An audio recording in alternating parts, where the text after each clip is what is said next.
Bismillahirrahmanirrahim. Bismillahirrahmanirrahim. Di sini ada pertanyaan dan permintaan nasihat. Adapun pertanyaannya tadi sudah kami jawab secara tertulis.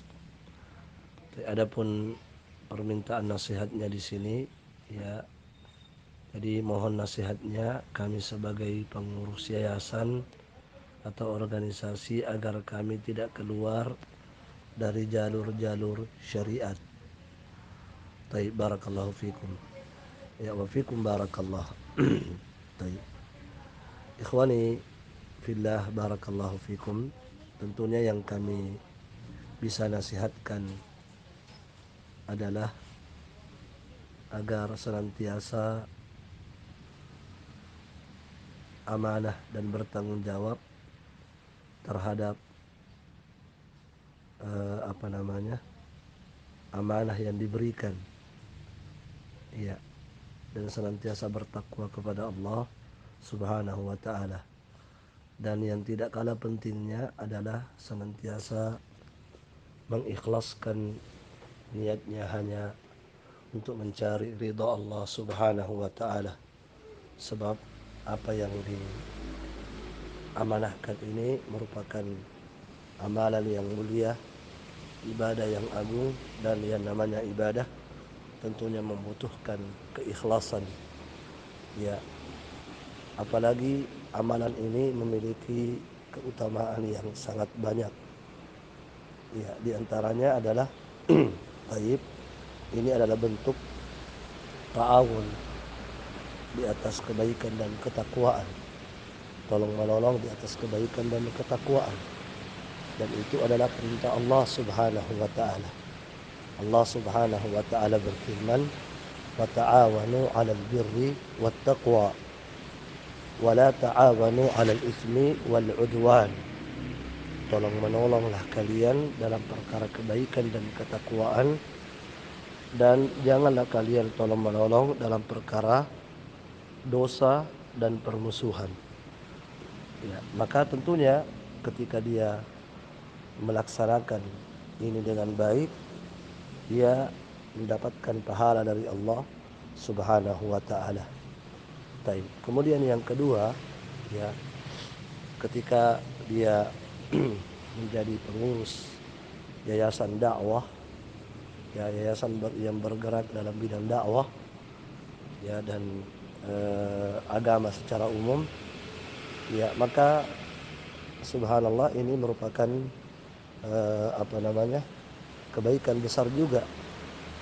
Ya, sebab disebutkan dalam sebuah hadis Rasulullah sallallahu alaihi wasallam, man dalla ala khairin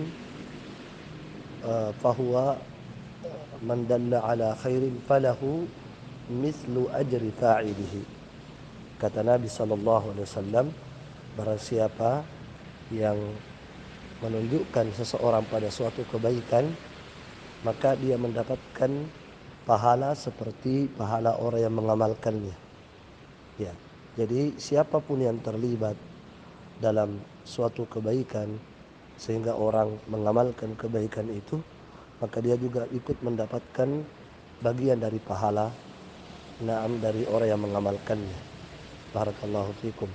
Dan Rasulullah sallallahu alaihi wasallam bersabda, man jahaza ghaziyan fi sabilillahi faqad ghaza. Barang siapa yang menyiapkan perlengkapan untuk orang-orang yang akan ikut berjihad di jalan Allah Subhanahu wa ta'ala, maka dia pun terhitung sebagai orang yang ikut berjihad. Ya, jadi walaupun dia tidak ikut berjihad, tetapi ketika dia menyiapkan fasilitas untuk orang-orang yang akan berangkat berjihad, ya, maka menurut hadis Rasulullah tadi, dia digolongkan pada golongan orang-orang yang ikut berjihad. Ya, maka sama di sini, walaupun bukan dia yang berdakwah secara langsung, yang berceramah secara langsung, tapi ketika dia menjadi sebab-sebab tersampaikannya dakwah, maka dia pun ikut mendapatkan pahala dalam berdakwah. Baik, maka ini tentunya dibutuhkan sekali lagi keikhlasan hanya untuk mendapatkan ridha Allah Subhanahu wa taala. Kemudian berikutnya yang kami nasihatkan adalah agar senantiasa melaksanakan eh, seperti apa yang diamanahkan. Terkhusus misalnya dalam masalah dana-dana yang ada, ini sangat penting untuk seseorang senantiasa takut dan bertakwa kepada Allah Subhanahu wa taala. Hendaknya dia menyalurkan dana-dana tersebut sesuai dengan peruntukannya. Iya. Taib. Rasulullah sallallahu alaihi wasallam pernah bersabda, "Al-khazinu al-muslimul amin."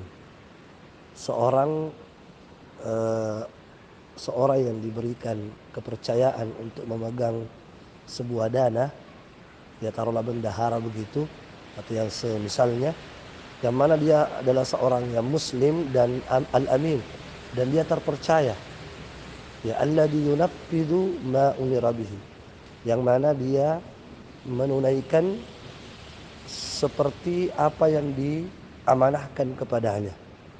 Ya, jadi dia menyalurkan dana tersebut sesuai dengan apa yang diamanahkan kepadanya. Ya, maka kata Nabi SAW, seorang bendahara atau orang yang diamanahkan memegang sebuah dana, yang mana dia seorang muslim dan terpercaya, yang menyalurkan dana tersebut sesuai dengan peruntukannya, ya, maka Nabi SAW mengatakan bahwa ahadul mutasaddiqin, maka dia digolongkan sebagai salah satu dari orang yang bersedekah. Masya Allah. Jadi bukan sebenarnya dia yang bersedekah, tetapi dia hanya menampung sedekahnya kaum muslimin, kemudian dia salurkan sesuai dengan apa yang diamanahkan oleh kaum muslimin yang bersedekah, maka dia pun digolongkan oleh Nabi sebagai salah satu dari mereka yang bersedekah. Barakallahu fikum. Ini mungkin yang bisa kami nasihatkan.